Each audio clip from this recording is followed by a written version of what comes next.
Hello, listeners. It's Gunter here with some exciting news. We're on the lookout for sponsors to join us on our incredible journey with Inspired Change with Gunter. If your organisation cares deeply about meaningful conversations around masculinity, self development, and mental health, we'd love to partner with you. Our podcast has a wonderful, dedicated audience committed to personal growth and positive social change. By sponsoring Inspired Change with Gunter, your brand will connect with listeners who truly value thoughtful discussion and support initiatives that promote real transformation. We're incredibly proud to be ranked number one in Australia and number 5 in the USA on FeedSpot's top men's mental health podcasts to listen and follow in 2024. With an average of 50,000 downloads per episode each week from listeners all around the world, our reach is significant and growing. For more information on how to become a sponsor, please reach out to Miranda Spiegner Sapon, our showrunner and executive producer at miranda@noirtainment.com. We'd love to explore how we can work together to inspire change. Now, thank you for your continued support, and let's keep inspiring change together. You're listening to Inspire Change, a broadcast that strives to educate, motivate, and empower men to challenge traditions of masculinity. To guide us through the intricacies and intersections of emotions, relationships, and male identity is renowned psychologist, author, and speaker Gunter Swoboda. This is Inspire Change. Before I begin the actual podcast, I would like to respectfully acknowledge the Gadigal people of the Eora Nation, who are the traditional custodians of the land on which I work. I would also like to pay my respects to their elders past and present. Welcome everybody to another episode of Inspired Change with Gunter. I'm your host. Welcome back to Inspired Change, the podcast where I dive deep into what it truly means to live a healthy, balanced and fulfilling life as men in today's world. And hopefully give you the tools and strategies and skills and ways of thinking to enhance your life, to create a much, much more purposeful and fulfilling existence. What for some of us, unfortunately, may mean a rather short existence, mainly due to things like ill health and so on. So I'm your host, Gunter, and today, as promised, I'm exploring a topic crucial for all of us. And you might have picked up that it's something that I consider to be very, very important, and that is well-being. Lots of people on the bandwagon these days about longevity. And that's all very well, but let's face it, living long without being healthy may not be a lot of fun. So if we are going to live long, how about we do it in a healthy way, in a fulfilling way? So specifically, I want to look at how men can find and maintain a healthy balance between work, life, relationships. And here's a topic that I want to include, which isn't often included in talks like that, and that is sexual health. I'll explain as we go on why that might be an important factor. So, these areas that we're talking about are deeply interconnected. When one falls out of balance, then the others often follow. The stakes are high, but so are the rewards. So let's get into it. Let's define well-being for men. It's a term that gets thrown around a lot these days, but I think it's important to understand that well-being is more than simply the absence of illness. It's about thriving physically, mentally, emotionally, and socially. For a lot of men, this concept often comes with some unique challenges, social expectations, the pressure to succeed, the pressure to earn, and the whole cultural set of norms around masculinity that sometimes push us towards unhealthy extremes. So that might be overworking, it could be neglecting relationships, and or it could be ignoring our mental health. True well-being, in my view, is about balance, but it's a balance that isn't rigid.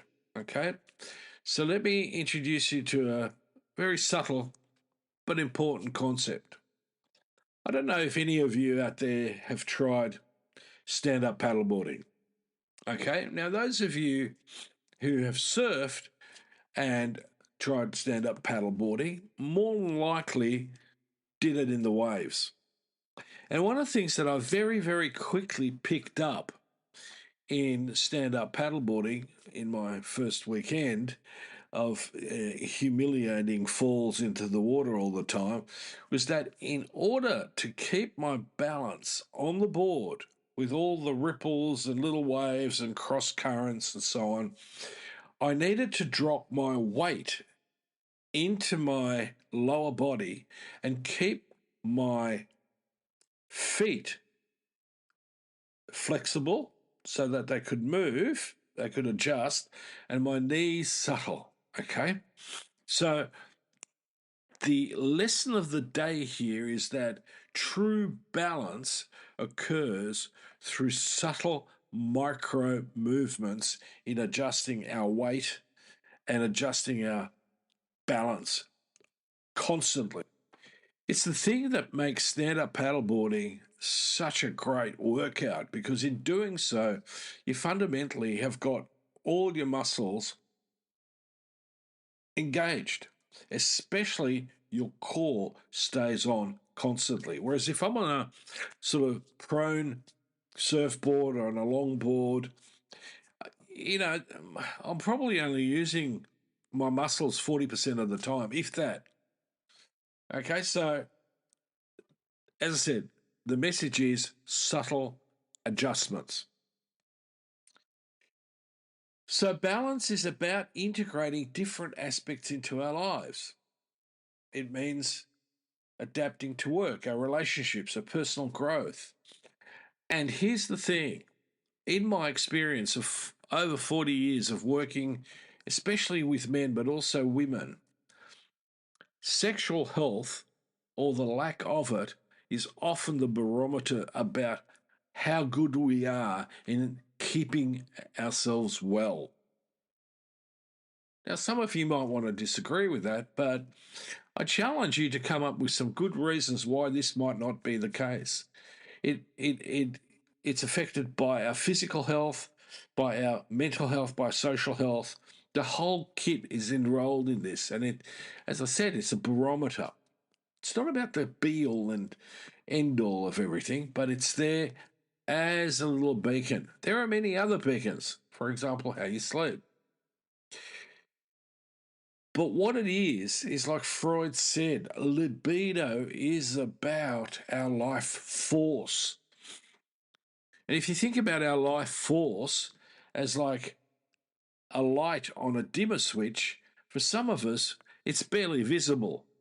Yet for others, that light is shining through the darkest night. So when these elements are in effect in harmony, we're not just surviving, we're thriving. But here's the catch. Balance isn't something you achieve once and then you forget about it. Like standing on a stand-up paddleboard, it's a dynamic process. It requires constant attention and adjustment. Yes, after a while, it requires less attention, but it always requires adjustment. So I want to break this down now into some of the main components. And I'm going to start because for most of us as men, and it does work these days with women as well, but let me talk to the men. The one area that frequently dominates our lives is work. So the work-life balance is often in tension. We're in a dilemma here.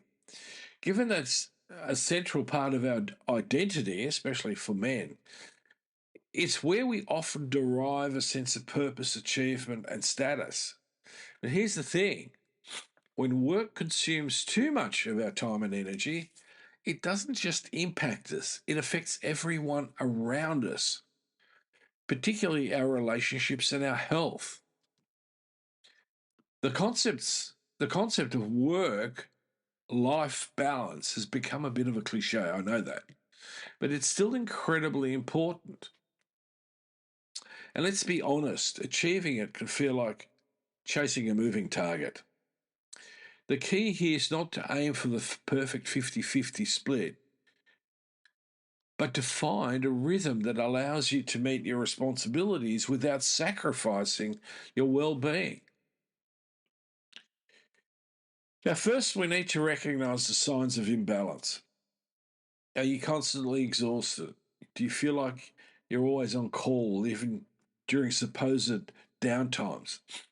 Is your work creeping into your personal space and time, leaving little room for hobbies, relaxation, or connections with loved ones? So, let's go my partner, my kids, my friends, other acquaintances, maybe some volunteer work. Right? So there's a lot to it. All of these are a red flag. And as I said, one of the main red flags is the lack of energy that often can translate into sexual energy. We know that stress impacts on our libido. But if I take Freud's view on libido, which is that it is a life force and it's not just about sex, then that makes a lot more sense in many respects, to me at least.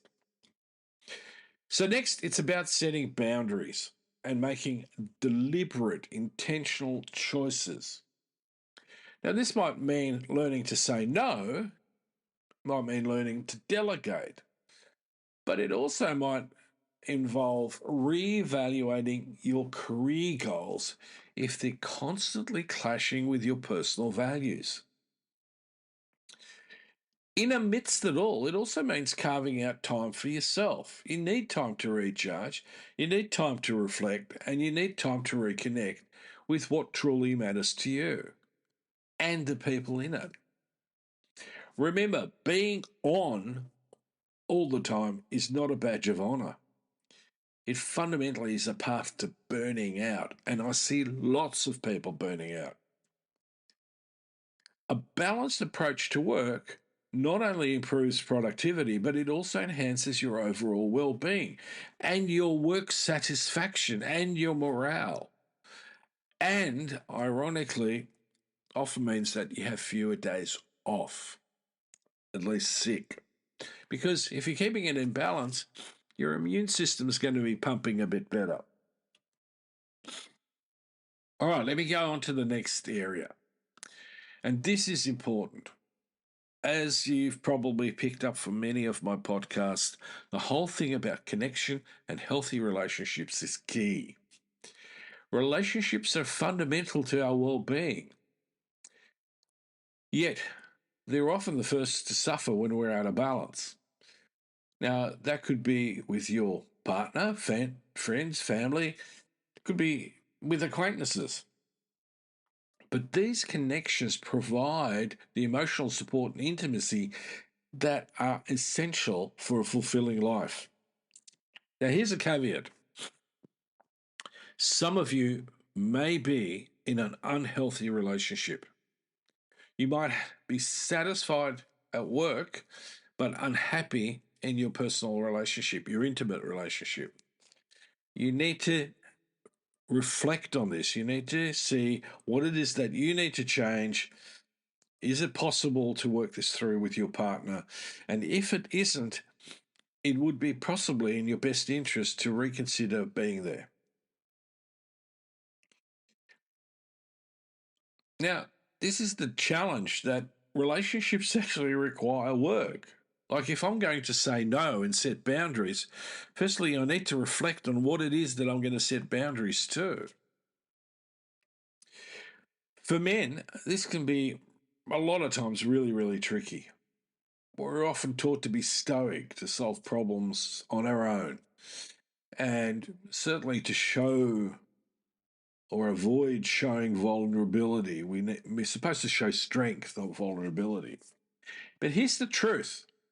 Real connection comes from being open, honest, and willing to engage in the sometimes uncomfortable conversations that deepen intimacy. And in those rare moments, it may also terminate that intimacy, that intimate relationship. You know, coming back to the romantic relationships and on a positive note, that means that I need to prioritize quality time, to practice active listening, to be emotionally present and well paced. It's about showing up, but not just physically. I'm talking about emotionally. And, presence is all important. If your work or other commitments are consistently taking you away from this, it's time to reassess. A healthy relationship's built on communication, trust, and mutual respect, and they require regular maintenance. When it comes to friendships, the same principles apply. Don't let your friendships fade because of a hectic schedule.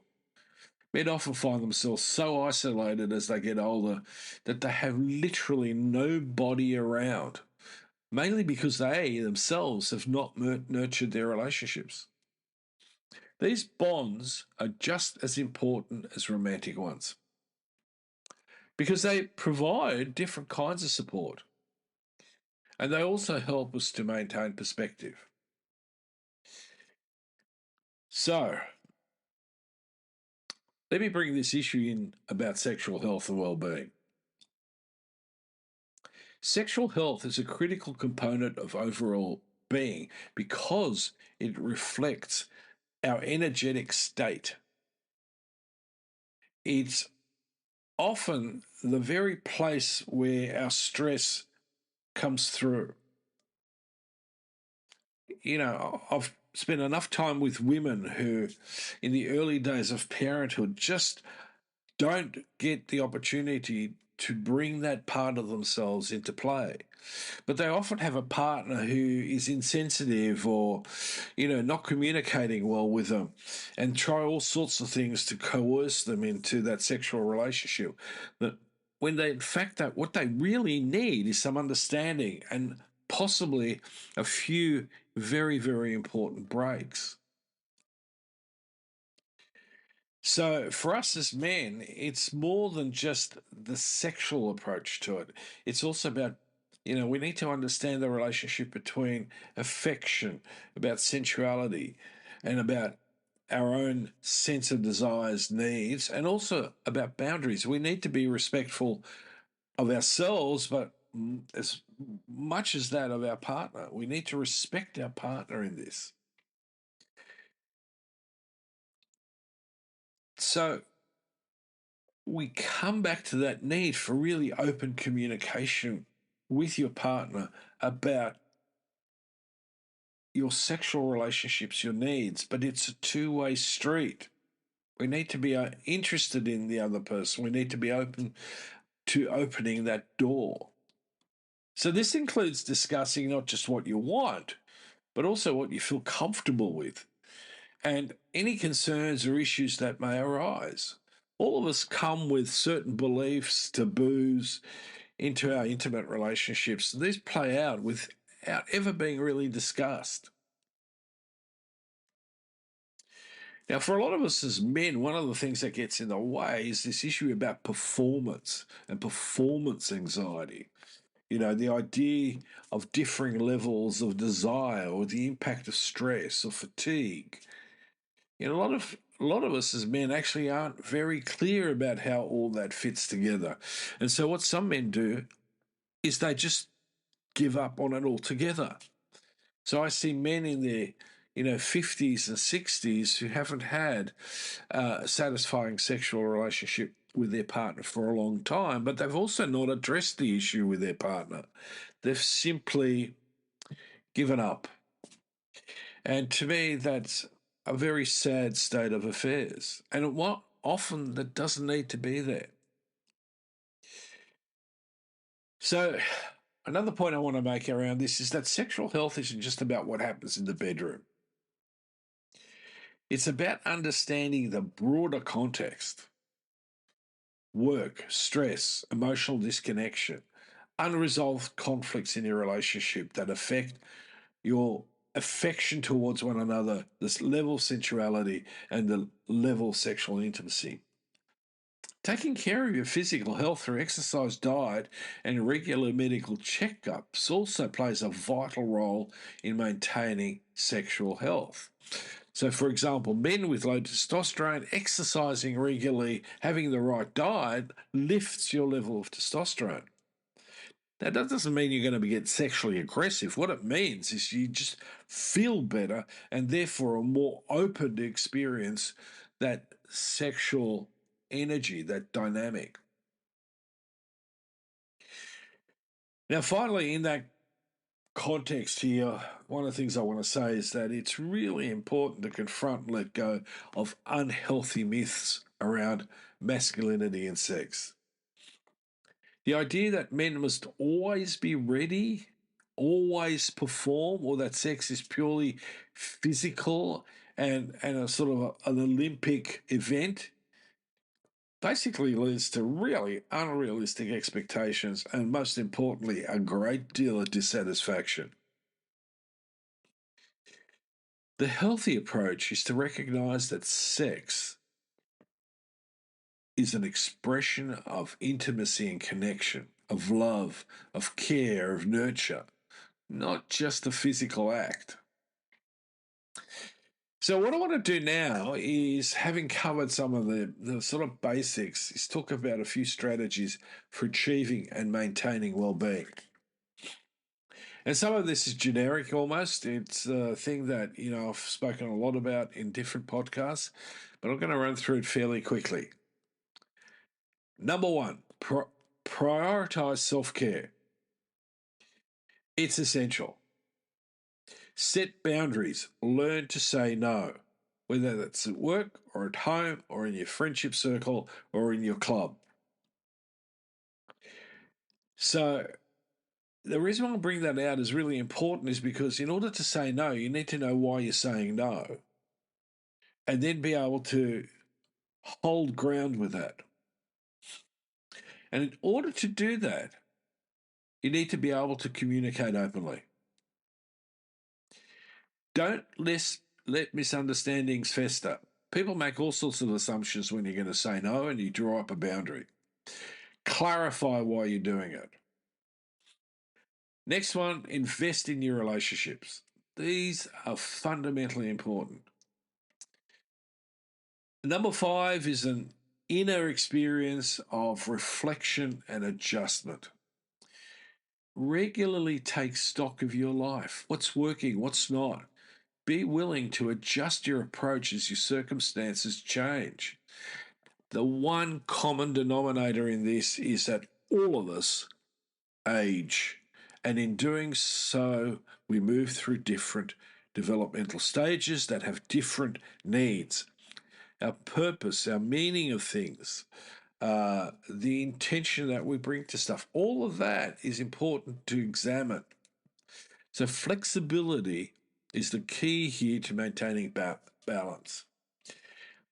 Educate yourself, whether it's about emotional expression, emotional intelligence, leadership, communication, sex.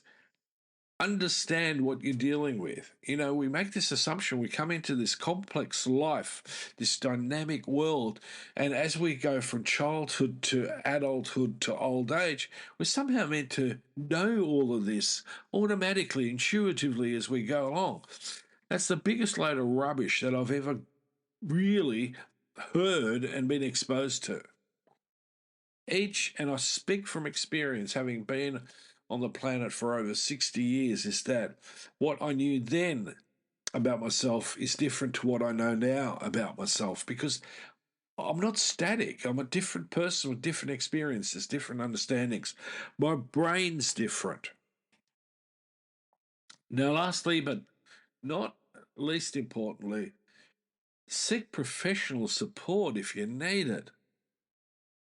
If you're struggling with any aspect of well-being, whether it's work stress, relationship issues, sexual health concerns, aging, relationships that are possibly toxic but you don't know, don't hesitate to seek help from a therapist, a counsellor, or another mental health professional.